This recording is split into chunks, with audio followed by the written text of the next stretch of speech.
दोनों ही inverter submersible AC घर का सारा लोड चलाने में सक्षम है। पावर लॉस बहुत कम है, बार बार खराब होने का कोई झंझट नहीं है, ड्यूरेबल है। स्मार्टन कंपनी के 24 वोल्ट में 2500 VA के 2 सोलर इन्वर्टर हैं। बाहर से देखने में दोनों इन्वर्टरों में कोई अंतर नहीं है, केवल पैनल और मॉडल का अंतर है।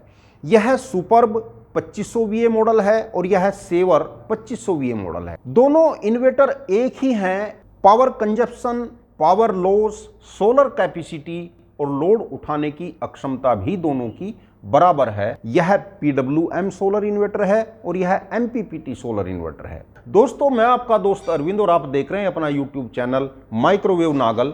आज के इस वीडियो में एक अच्छे 24 वोल्ट सोलर इन्वर्टर के संबंध में आपको जानकारी देंगे।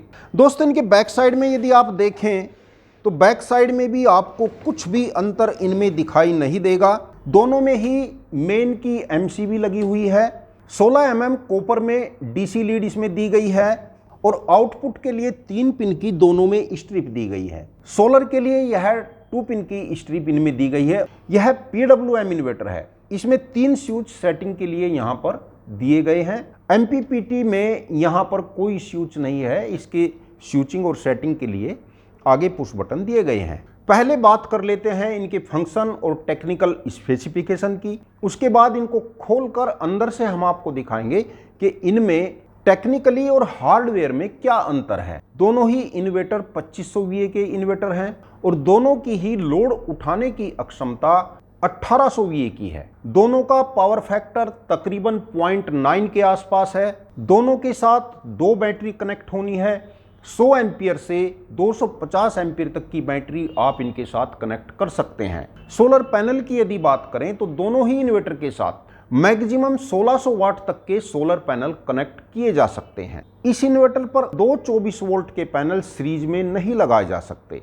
इस इन्वर्टर पर 24 वोल्ट या 12 वोल्ट के पैनल दोनों कनेक्ट कर सकते हैं और 24 वोल्ट के 2 पैनल भी इस पर सीरीज में करके लगाए जा सकते हैं, या एक 24 वोल्ट और एक 12 वोल्ट का पैनल भी इस पर सीरीज में करके लगाया जा सकता है, क्योंकि यह MPPT सोलर कंट्रोलर के साथ है।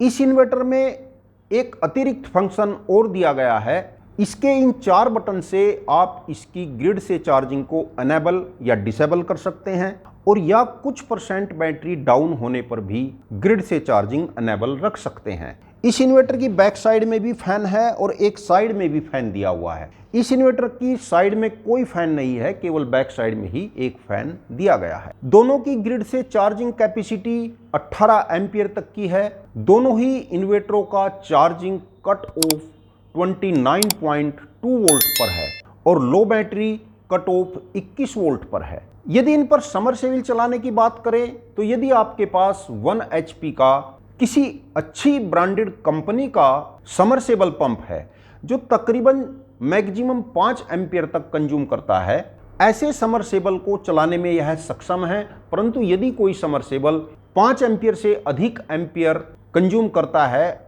उसको यह नहीं चला पाएंगे। और दोस्तों, AC की यदि बात करें तो इन पर आप 1 टन का इन्वर्टर टेक्नोलॉजी में कोई भी AC चला सकते हैं। यदि सोलर पैनल सफिशिएंट नहीं है, यानी सोलर पैनल 800-900 वाट से ज़्यादा नहीं है, तब AC को चलाना थोड़ा मुश्किल रहता है। 1.5 टन का AC इन 2 बैटरी के इन्वर्टर पर नहीं चल पाएगा।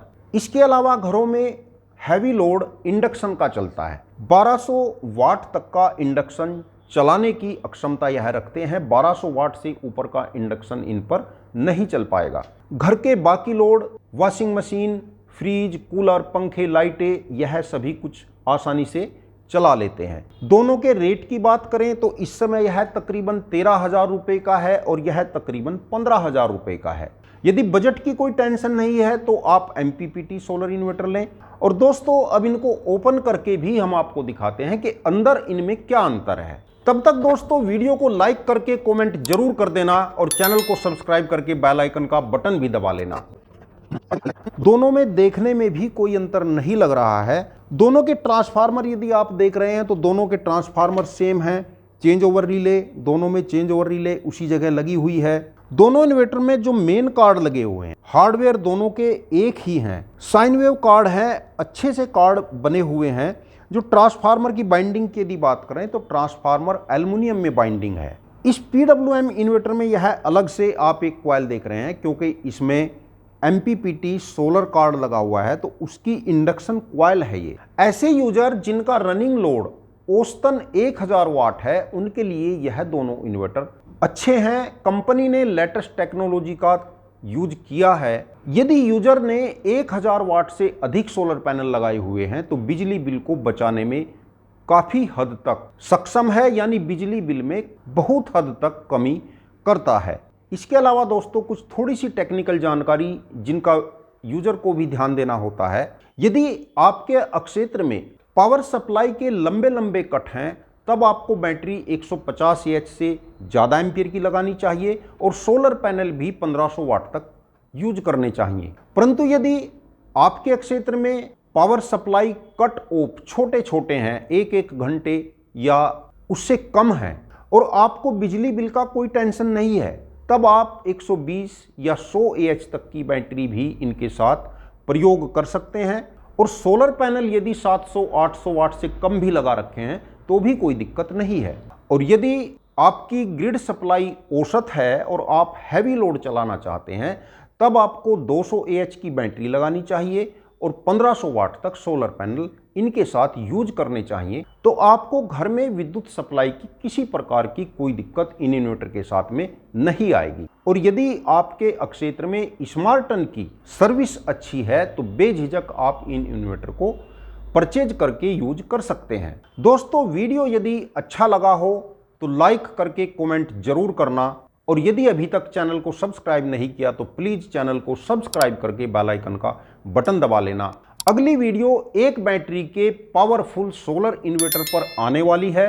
वीडियो को अंत तक देखने के लिए आपका बहुत बहुत धन्यवाद। नमस्कार दोस्तों।